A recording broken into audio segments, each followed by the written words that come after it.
Battle through the heavens volume 2 की और एक नए वीडियो में आपका स्वागत है। लास्ट एपिसोड में हमने देखा था जो किंग योन थी वो जियान को बताती हुए बोलती है कि ज़ुआनलिंग कंटिनेंट के जो पूरा जो पावर डिस्ट्रीब्यूशन है उसके बारे में ब्रीफली उसको एक्सप्लेन करती है। और वो बताती है कि यहाँ पे एक कंट्री है, 2 पवेलियन, 3 वैली और 4 सेक्ट्स हैं और उनके पूरी पावर के बारे में वो बताने लगती है। जो जो भी उसको पता होता है वो सब बता देती है। बताने के बाद वो दोनों निकल चुके थे किंगचिंग सिटी के अंदर, जहाँ पे मो फैमिली का रेसिडेंस था और जहाँ पे वो जो किंग युआन थी उसको जहाँ पे पाला गया था। लेकिन अभी जैसे कि मो फैमिली को किसने मर्डर कर दिया है, तभी उस सिटी का जो हालत है वो कुछ ठीक नहीं था। वहाँ पे चारों तरफ स्ट्रिक्ट रूल्स चल रहे थे। तो रास्ते में इनको भी कुछ गार्ड्स रोकते हैं, लेकिन इनको इनोसेंट पाके वो अंदर छोड़ देते हैं। तभी किंग युआन को जियान बोलता है कि मुझे कुछ मेडिसिनल फील्ड्स को बेचना है और कुछ पैसों की ज़रूरत है और कुछ जड़ी बूटी जो है वो भी मुझे लेना है, आगे चल के मुझे कुछ काम है। तो किंग युआन जो थी वो जियान को लेके उस सिटी के अंदर जो सबसे बड़े ऑक्शन हाउस था उसके अंदर ले जाती है और वहाँ पे जाके जियान बताता है कि मुझे 9th ग्रेड का जो गोल्डन पिल रहता है वो मुझे बेचना है। वो सुन के वो दुकान का जो काम कर रहा था वो शौक में आ जाता है और वो बोलता है कि आप रुकिए, मैं अपना मालिक को बोला था, वो आपसे खुद डील करेंगे। क्योंकि जो 9th ग्रेड का जो फील्ड था वो एक बहुत ही हाई टियर का फील्ड था और वैसे फील्ड को बेचने के लिए बहुत ही कम लोग आते हैं और ज़्यादा से ज़्यादा जो बेचने के लिए आते हैं यहाँ पे अल्केमिस्ट वो भी 6th ग्रेड तक ही रहती है। इसलिए वो लोग जियान को बहुत ही केयरफुली हैंडल कर रहे थे। और जैसे जियान का सब कुछ एक्सचेंज हो जाता है, वो बचा कुचा जो पैसा होता है वो एक कार्ड में कन्वर्ट करके वो रिसीव कर लेता है और तभी वहाँ पे उन लोगों को बोल के उस ऑक्शन हाउस से बाहर जाने लगता है। हमारा जो आज का एपिसोड यहीं से स्टार्टिंग होता है। जब जियान ऑक्शन हाउस से बाहर निकल के चला जाता है, उसके बाद वहाँ पे जो काम करने वाला जो बंदा होता है वो उस मालिक से पूछता है कि मास्टर, वो जो आदमी था वो एक्चुअली में कौन था, क्योंकि वो बहुत सारे 9th ग्रेड का जो गोल्डन पिल्स है उनको बेचने के लिए आया था और वो कुछ रेयर तरह की जो जड़ी बूटी है उसको भी खरीदना चाहता था। तभी वो मास्टर जो रहता है उस आदमी को बोलता है कि देखो, ऐसे लोगों के बारे में तुम्हें ज़्यादा इंक्वायरी करने की ज़रूरत नहीं है, क्योंकि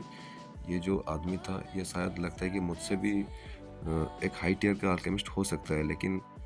वो खुद को रिवील नहीं कर रहा है। लेकिन मुझे एक सोल प्रेशर उससे फील हो रहा था और उसका जो सोल पावर था मुझसे बहुत ज़्यादा आगे जा चुका है और लगता है कि वो मुझसे भी ज़्यादा हाई टियर में पिल बना सकता है। लेकिन पता नहीं क्यों वो 9th ग्रेड का पिल बना के बेच रहा है। और वैसे भी हमें ऐसे लोगों का जो एनक्वायरी नहीं करना चाहिए, वरना हम लोग मुसीबत में पड़ सकते हैं। तब इस सीन शिफ्ट करके हमें दिखाया जाता है कि जब जियान और किंग युआन उस ऑक्शन हाउस से बाहर आ जाते हैं, तभी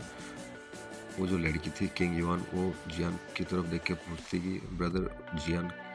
आप इतने सारे जो जड़ी बूटी है वो क्यों खरीद रहे हैं, आपको क्यों इतना सारा चाहिए, क्या मुझे आप बता सकते हैं? तभी जियान उसकी तरफ देख के बोलता कि हाँ, क्यों नहीं, ये जो सब जड़ी बूटी जो मैंने अभी ख़रीदा ये सब तुम्हारे लिए है, ख़रीदा है तुम्हारे लिए, कुछ मेडिसिन मुझे रिफाइन करना है इसके लिए। तभी किंग वन चौंकते हुए बोलते कि क्या आप मेरे लिए पिल बनाने के लिए ये सब मेडिसिन इंग्रेडिएंट्स खरीदे हैं? और वो बोलते कि आप जैसे 9th ग्रेड का पिल यहाँ पे बेच के आए हैं, वैसे ही यहाँ पे जो लोग खरीदने ज़्यादा से ज़्यादा 9th ग्रेड का पिल उनको भी खरीदना मुश्किल हो जाता है, क्योंकि यहाँ पे जो हाई टियर का पिल रहता है वो 9th ग्रेड का पिल 9th ग्रेड का जो गोल्डन पिल है उनको माना जा सकता है। और आपको आपको देख के तो मुझे लगता है कि आप उससे भी ज़्यादा एक हायर टियर की अल्केमिस्ट है और आप मेरे लिए पिल रिफाइन करना चाहते, सॉरी, प्लीज़ आप मेरे लिए इतना मत कीजिए। तभी जियान बोलता है कि तुम्हें इतना ज़्यादा चिंता करने की ज़रूरत नहीं है और वो जो तुम वहाँ पे रह रहे थे वो तुम्हारा पुराना लाइफ था, अभी ये तुम्हारा नया लाइफ है और जैसे कि तुम मेरे साथ अभी हो, इसके लिए तुम ज़्यादा चिंता मत करो। ये कुछ पिल्स वगैरह हैं, अभी अभी तुम्हारे लिए मैंने उस ऑक्शन हाउस से लिया था, ये तुम रख लो अपने पास और उसको तुम कंज्यूम कर लेना। और ये कुछ पैसे हैं जो 100,000 गोल्ड कॉइन्स है, इसको भी तुम अपने पास रख लो, कुछ काम आएगा तो उसको तुम खर्च कर सकते हो। और अगर कभी तुम्हारे पास पैसा कम पड़ जाए तो मुझे मांग लेना, शर्माना मत। तब ये सब सुन के किंग युआन अभी स्पीचलेस हो गई थी। वो बोलती कि ब्रदर जियान, ये सब नहीं चाहिए, प्लीज़ आप रख लीजिए, मुझे ये सब नहीं चाहिए। लेकिन जियान बोलता है अरे तुम इतना भी ज़्यादा अभी फॉर्मेलिटीज़ मत करो, ले लो, मैं दे रहा हूँ तो ले लो। तब वो भी सोचता है कि क्योंकि ये भी उसके लिए फर्स्ट टाइम था कि कोई उसके पैदा होने के बाद आज तक जियान ऐसा पहला आदमी है जो उसको इतनी अच्छी तरह ट्रीट कर रहा है। तभी किंग योन जो थी वो जियान की तरफ देख के वो रोने लगता है, वो बोलता है कि मुझे पता नहीं मेरे जो पेरेंट्स है वो कौन है और पता नहीं मैं उनको कभी ढूंढ पाऊंगी कि भी नहीं, और आज तक मैं उनसे कभी नहीं मिली हूँ। तो जियान बोलता है उसको कॉम्फर्ट करने के लिए, बोलता है कि तुम चिंता मत करो, मैं हूँ ना, मैं तुम्हारी मदद कर दूंगा तुम्हारे फ्रेंड्स को ढूंढने में। और ऐसे कुछ समय बीतने के बाद वहाँ पे रात हो जाता है। वो जो दोनों थे वहाँ पे कुछ एक रूम लेके वो वहाँ पे रेस्ट करने के लिए रुक जाते हैं। और किंग योन और ये दोनों वैसे भी बहुत ज़्यादा टायर्ड हो चुके थे, तो जियान जो था कुछ टाइम के लिए रेस्ट करता है और किंग योन जो थी वो बेड पे जाके लेट जाती है और वो बहुत ज़्यादा टायर्ड हो गई थी, इसलिए वो तुरंत ही वहाँ पे सो जाती है। तभी जियान अपने रेस्ट से बाहर आके वो कल्टीवेशन में बैठ जाता है और कुछ टाइम कल्टीवेशन करने के बाद वो बाहर की ताज़ा हवा महसूस करने के लिए निकल जाता है। और जाते हैं तो वो किंग योन की तरफ देखता है कि उसके फेस पे एक स्माइल थी। वो सोचता है कि ये तो बहुत अच्छी नींद ले रही है और कुछ अच्छी से जो सपना देख रही है, चलो मैं अभी बाहर जाके कुछ बाहर का हलचल देखता हूँ। तभी जियान बाहर आने के बाद जो गोल्डन ड्रैगन किंग थे उनको पूछने लगती, मास्टर ये जो लड़की है वो कौन है और इसके साथ क्या हुआ, आपने क्यों मुझे इसको अपने साथ रखने के लिए बोला। तभी मास्टर बोलते कि मैं तुम्हें पहले ही बताया था कि तुम इसके बारे में ज़्यादा क्वेश्चन मत करो अभी मुझे, और तुमने जो ऑक्सन हाउस से जो जड़ी बूटियाँ ली हैं उससे तुम इस लड़की के लिए एक पिल बनाओ जो कि मैंने तुम्हें बताया था, और उसके बाद इसको जल्दी से दे देना, और उसके बाद जो तुम्हारा जो भी क्वेश्चन है वो तुम्हारा सब कुछ क्लियर हो जाएगा। और एक्चुअली मैं जियान को कन्फ्यूज देखे मन ही मन खुश हो रही थी। अच्छा तुम मुझे आगे जाके चल के मुझे थैंक यू बोलेगा, क्योंकि ये लड़की के बारे में तो अभी कुछ नहीं जानता। तभी जियान भी मास्टर को पूछने लगता है कि मास्टर जो जड़ी बूटियाँ हैं वो तो पूरी तरह से मेरे पास सभी जड़ी बूटियाँ लगभग हो चुकी है, लेकिन एक चीज़ मिसिंग है जो कि है एक मैजिकल बेस्ट का कोर। और जब से मैं यहाँ पे आया हूँ मुझे कुछ पता ही नहीं कि यहाँ के जो मैजिकल बेस्ट रहते हैं वो किस रैंक के रहते हैं और मैं कैसे उनको मारूँ। तभी मास्टर जियान को बताते हैं कि देखो यहाँ पे जो मैजिकल बीस्ट रहते हैं बेसिकली वो एक एम्परर लेवल का बीस्ट रहता है और उनको ढूंढना इतना भी ज़्यादा इजी नहीं रहता। लेकिन मुझे आज कुछ महसूस हुआ कि यहाँ पे जो ट्रेजर्स वगैरह रहते हैं, यहाँ पे जो ट्रेजर्स हैं यहाँ पे तुम्हें एक मैजिकल बीस्ट मिल ही जाएगा, इतना ज़्यादा भी डिफिकल्ट नहीं होने वाला है। तो उसके लिए तुम ज़्यादा चिंता मत करो, और बाकी का जो है तुम यहाँ पे इस सिटी के अंदर कल एक अल्केमिस्ट एसोसिएशन हेल्ड किया जा रहा है, तुम उसके अंदर जाओ और वहाँ पे तुम्हारा जो अल्केमिस्ट की जो रैंक है उसको वहाँ पे प्रोमोट कर दो, क्योंकि एक फास्ट रैंक एम्परर ग्रेड का अल्केमिस्ट अगर तुम बन जाओगे तो तुम्हें आगे चल के बहुत ही फ़ायदा होने वाला है और तुम्हारे लिए चीज़ें बहुत ही आसान हो जाएंगी धीरे धीरे। और अगर मैं बात करूँ first rank emperor grade alchemist के बारे में, तो ये जो छोटा सा जो सिटी है किंगचिंग सिटी, यहाँ पे तुम एक हाई लेवल का अल्केमिस्ट माने जा सकते हो और तुम बहुत ही कम टाइम में यहाँ पे फेमस भी हो जाओगे, क्योंकि यहाँ पे इतने भी ज़्यादा जो एम्परर ग्रेड के जो अल्केमिस्ट हैं इतने ज़्यादा नहीं है। तभी जियान पूछता है कि क्या यहाँ पे एक अल्केमिस्ट एसोसिएशन है। वो पुराने दिनों को याद करते हैं और सोचता है कि कैसे वो जो दुई कंटिनेंट वहाँ पे एक हाई लेवल का जो अल्केमिस्ट हुआ करता था, और वो लगभग भूल ही गया था कि वो एक अल्केमिस्ट है। लेकिन जब गोल्डन ड्रैगन किंग ने उसे बताया तभी वो बोलता है कि हाँ मास्टर हम ज़रूर जाएंगे वहाँ पे। अभी धीरे धीरे टाइम बीत जाता है, सुबह हो जाता है और सूरज भी निकल जाता है। तभी जो किंग युआन थी वो उठ के वो जियान की तरफ आके वो बोलते कि ब्रदर जियान आज हम लोग कहाँ जा रहे हैं। और वैसे भी वो यहाँ पे रेस्ट करके उसका जो मूड था वो काफ़ी रिफ्रेशिंग लग रहा था। तभी जियान बोलता है चलो हम लोग आज अल्केमिस्ट एसोसिएशन चलते हैं, क्योंकि तुम्हारे जो मेडिसिन पिल को मुझे बनाना है उसमें से एक इंग्रेडिएंट जो है वो मिसिंग है और शायद लगता है कि हमें वहाँ पे मिल जाए। अगर मिल जाता तो हमारा लक अच्छा है, और तुम्हारे मन में जितना भी सवाल है मुझे तुम पूछ सकते हो, मैं तुम्हारा सारा सवालों का जवाब दूंगा। तभी जियान और किंग युआन धीरे धीरे अल्केमिस्ट एसोसिएशन के पास आ जाते हैं और जब वहाँ पे वो लोग पहुँचते हैं, वहाँ पे 5 जो लंबे-लंबे कैरेक्टर्स 5 लोग वहाँ पे खड़े हुए थे और उन वो वैसे देखने में बहुत ही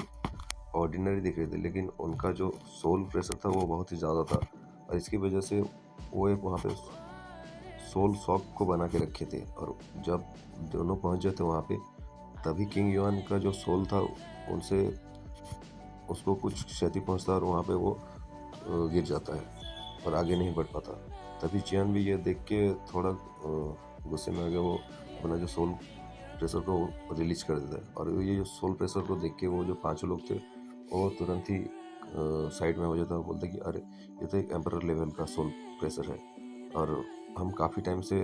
इस लेवल का जो सोल प्रेशर है इनको फील नहीं कर पाए थे।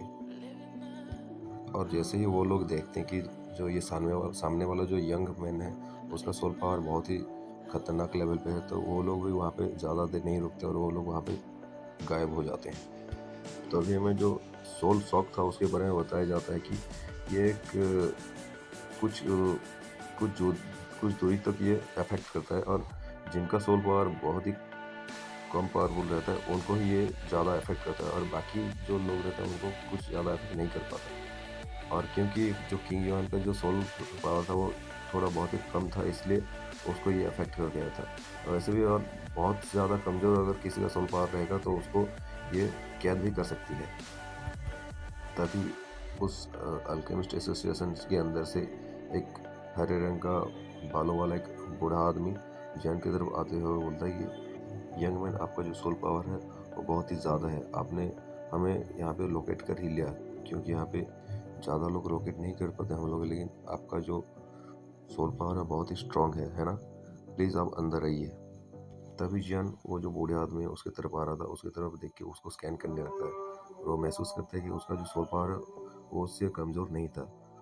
और उसको कुछ डेंजरस फीलिंग भी नहीं दे रहा था। इसके लिए वो दोनों उस बूढ़े आदमी के साथ उसके अंदर चलने लगते हैं। तभी उसके अंदर से और एक सिंपल सा बूढ़ा आदमी बाहर आता है और वो बोलता है कि वो जो जैन के साथ जो बूढ़ा आदमी था उनसे पूछता है कि प्रेसिडेंट, आप ऐसे ही अचानक चाय पीते पीते क्यों बाहर आ गए थे? तभी जियान उस जो अल्केमिस्ट एसोसिएशन का जो प्रेसिडेंट था उनकी तरफ देख के बोलता है कि सर, प्रेसिडेंट सर, मैं जो यहाँ पे आया हूँ वो मैं अपने अल्केमी लेवल को चेक करने के लिए आया हूँ, क्या आप मुझे हेल्प कर सकते हैं? तभी जो वो साइड में जो दूसरा वाला ओल्ड मैन था वो जैन की तरफ देख के बोलता है, क्या ये अभी अभी जो तुम थे जो अभी अपना सोल पावर को रिलीज किया था और वो एक एम्परर लेवल का सोल पावर था? तभी जियान भी उनकी तरफ देख के साय के साथ बोलता है कि क्या सच में ये मैं ही था? मुझे नहीं लगता। तभी वो जो व्हाइट हेयर्ड ओल्ड मैन था वो जैन की तरफ देख के बोलता है कि तो फिर तुम यहाँ पे किस लेवल का अल्केमिस्ट का टेस्ट देने या फिर किस टायर का चेक करवाने के लिए यहाँ पे तुम आए हो? तभी हमें बताया जाता है कि जो व्हाइट हेयर्ड ओल्ड मैन था उसका नाम बाइसू है और वो इस किंगचिंग सिटी का अल्केमिस्ट एसोसिएशन का जो प्रेसिडेंट है और उसकी साइड में जो चल रहा था वो बाय रू है और वो इस अल्केमिस्ट एसोसिएशन का वाइस प्रेसिडेंट है और ये दोनों एक्चुअली में भाई भाई हैं। और जो इस एसोसिएशन का जो प्रेसिडेंट है वो एक्चुअली में एक फास्ट रैंक का एम्परर लेवल का अल्केमिस्ट खुद को मानता है शायद। तभी जियान काम तरीके से पूछते हैं, फास्ट रैंक का एम्परर? अच्छा ऐसा है। तभी वो जो बाइसू था वो जियान की तरफ देख बोलते, क्या तुम फास्ट रैंक का एम्परर लेवल का जो टेस्ट है उसको देना चाहते हो? और वो एक्चुअली में ये बिलीव नहीं कर पा रहा था कि इतना जो यंगेस्ट इंसान है उसके सामने इतना यंग लड़का जो है एक फास्ट एम्परर लेवल का एक अल्केमिस्ट भी हो सकता है और ये बहुत ही अजीब बात है। तभी वो कहते हैं, हाँ अगर तुम यही चाहते हो तो फिर तुम मेरे साथ आ सकते हो। तभी जो प्रेसिडेंट वायरू थे वो सभी लोगों को बोल देते हैं कि तुम सब जाके ये जो फर्स्ट रैंक का एम्परर लेवल का जो टेस्ट है इसके बारे में तुम सब जाके रेडी करो। और यहाँ पे सब लोगों का मना था कि जो फर्स्ट रैंक का जो एम्परर लेवल का टेस्ट रहता है वहाँ पे आके इंटरेक्ट करने के लिए। और वैसे भी जो बायरू थे वो एक्चुअल में सोच रहे थे कि जियान जो आया है यहाँ पे एक 9th ग्रेड का अल्केमिस्ट टेस्ट देने के लिए आया होगा, लेकिन उनको ये एक्सपेक्ट नहीं था कि ये इतनी कम उम्र का जो लड़का है यहाँ पे आके एक एम्पर लेवल का अल्केमिस्ट का टेस्ट देने के लिए हिम्मत करेगा। लेकिन उसके लिए भी उनको बहुत ही इंटरेस्ट आ रहा था, क्योंकि वो देखना चाहते थे कि ये जो लड़का ज़्यादा एज का नहीं दिख रहा है, वो एक एम्परर लेवल का अल्केमिस्ट हो भी सकता है या फिर नहीं। तभी वो प्रेसिडेंट मन में ही सोच रहा होता कि ये जो लड़का आया है ये मुझे निराश नहीं करेगा, और ये शायद एक अल्केमिस्ट फर्स्ट रैंक का एम्परर लेवल का बन ही जाए, क्योंकि ये उनके लिए एक गर्व की बात होगा कि वहाँ पे उनके पास से एक एम्परर लेवल का फर्स्ट ग्रेड का एक अल्केमिस्ट निकल के आएगा। क्योंकि एक छोटा सा सिटी है, यहाँ पे इतना ज़्यादा टैलेंटेड पीपल नहीं है यहाँ पे अभी, और इतनी कम एज में एक first rank emperor level alchemist होना तो शायद ही कोई होगा। अभी जो प्रेसिडेंट बाइसू थे वो जियान और किंग युआन को अपने साथ लेके अल्केमिस्ट एसोसिएशन के भीतरी हिस्सों की तरफ चल पड़े थे। तभी जियान को बाइसू बोलते हैं कि ये जो जगह है ये बाहरी दुनिया से आइसोलेटेड है, और यहाँ पे तुम अपना जो पिल्स वगैरह जो रिफाइन करना यहाँ पे कर सकते हो, क्योंकि ये बाहरी दुनिया से अलग है, और इसको हमारा जो एक इमोर्टल वॉरियर इस क्षेत्र को बनाया था, और यहाँ पे तुम आराम से सब कुछ जो फील्स है यहाँ पे रिफाइन कर सकते हो। तो ये प्रेसिडेंट जियान को बताते हैं कि ये जो फर्स्ट ग्रेड का इंपीरियल फार्मासिस्ट का टेस्ट है, तभी प्रेसिडेंट जियान को बताते हैं कि जो फर्स्ट ग्रेड का एम्परर लेवल के अल्केमिस्ट का टेस्ट है ये तीन भागों में डिवाइडेड है। जो पहला पार्ट है वो स्पिरिचुअल कल्टिवेशन, दूसरा पार्ट जो है वो है स्पिरिचुअल एम्पावरमेंट, और जो तीसरा पार्ट है वो सोल टेम्परिंग है। अगर मैं तुम्हें स्पिरिचुअल कल्टिवेशन के बारे में बताऊं तो तुम्हें अपनी जो सोल मेथड और जो फ्लेम को कंट्रोल करने का जो एबिलिटी है वो बहुत ही अच्छी तरह से आना चाहिए, और तभी तुम एक फील को जब रिफाइन करते रहोगे उस टाइम इसकी मदद से ही तुम उस फील के अंदर अच्छी तरह से इंटेलिजेंस को भर सकते हो, और उसको एक ह्यूमन की तरह इंटेलिजेंस आ जाएगा उस टाइम पे। और स्पिरिचुअल एम्पावरमेंट के बारे में उतना ज़्यादा तो हमें नहीं पता है अभी। एट लास्ट मैं तुम्हें अगर बताऊं तो जो सोल टेम्परिंग या फिर जो सोल को जो ट्रेनिंग करने का मेथड है वो बहुत ही कम तरह की मेथड इस दुनिया में एग्जिस्ट करते हैं, जो कि एक सोल पावर को कल्टिवेट करने के लिए किया जाता है। बस तुम ये याद रखो कि अगर तुम्हें सोल पावर को अगर ट्रेन करना है तो तुम्हें अपना सोल पावर के अंदर पूरी तरह से कंट्रोल होना चाहिए। लेकिन सबसे ज़्यादा जो दुख की बात यह है कि बहुत सारे अल्केमिस्ट जो रहते हैं वो अपने सोल पावर को ठीक तरह से प्रोटेक्ट नहीं कर पाते, और इसकी वजह से उनका जो स्ट्रेंथ है गिर जाती है पिल बनाते समय। तभी जो प्रेसिडेंट बाइसू थे उनको फील होता है कि वो एक्चुअली में जियान को ये सब समझाते समझाते वो जियान की जो टेस्टिंग एरिया है वहाँ तक पहुँच चुके हैं। तभी जो बाइसू रहते हैं वो जियान की तरफ देख बोलेंगे तुम्हें तो सब कुछ समझ में आ गया है, तो अभी हम बिना देरी किए यहाँ पे तुम्हारा जो असेसमेंट टेस्ट है वो उसको हम शुरू कर देते हैं। और वो भी ये बिलीव करते थे कि अगर यहाँ पे जियान ये जो छोटा सा एक यंग मैन है, अगर यहाँ पे एक एम्परर लेवल का फर्स्ट रैंक अल्केमिस्ट बन के अगर निकलता है तो उनका जो फ़ायदा है वो भी बढ़ जाएगा। जो प्रेसिडेंट बाइसू थे वो भी इसके लिए बहुत ही इंटरेस्टेड थे, क्योंकि वो आज तक जितने भी टेस्ट वगैरह करवाए हैं वो एम्परर लेवल के नीचे ही करवाए थे,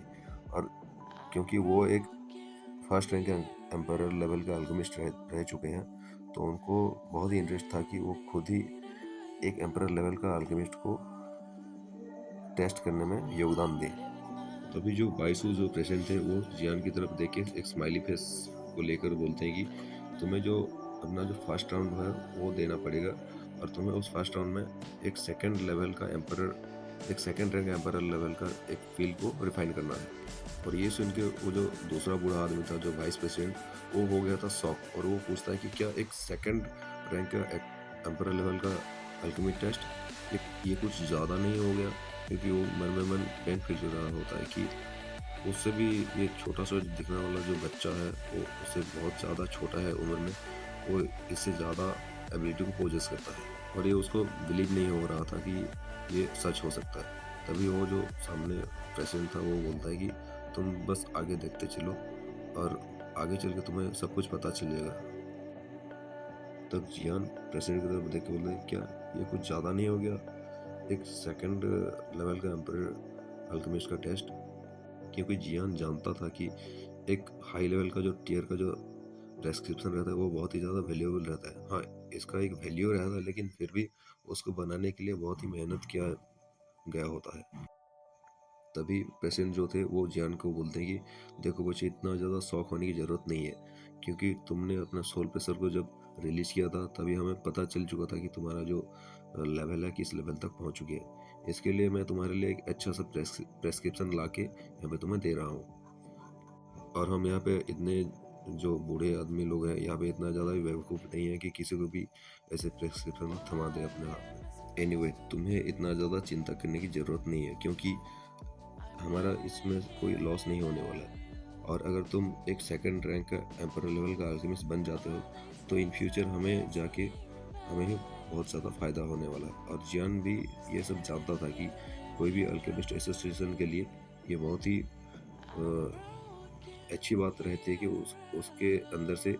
बहुत अच्छे अल्केमिस्ट अगर निकल के आते हैं तो उसका आगे चल के जो है पॉपुलैरिटी बहुत ज़्यादा बढ़ जाता है। एक्चुअली मैंने आपको यहाँ पे एक चीज़ बताने के लिए मिसिंग कर दिया था कि यहाँ पे जो जियान को टेस्ट के लिए जो एक प्रेस्क्रिप्शन दिया गया है वो एक्चुअली में एक फर्स्ट रैंक एम्परर लेवल का प्रेस्क्रिप्शन है और दूसरा जो है सेकंड रैंक का प्रेस्क्रिप्शन है। लेकिन इन दोनों में से जियान को किसी एक को चूज़ करना पड़ेगा और इससे ही उसका जो रिजल्ट है आने वाला है। और अभी ये सब सुनने के बाद जियान जो है आगे चल के उस दोनों प्रेस्क्रिप्शन को घूरने लगता है और उसको ऑब्जर्व करने लगता है। वैसे कौन सा प्रेस्क्रिप्शन को वो फॉलो करने वाला है और कौन सा पिल को बनाने वाला है हम उसको देखेंगे अगले एपिसोड में। और कल चल के हमें ये भी पता चलेगा कि वो किस लेवल का अल्केमिस्ट बनेगा, क्योंकि इससे पहले वो एक 9th ग्रेड का अल्केमिस्ट जो हाई टियर का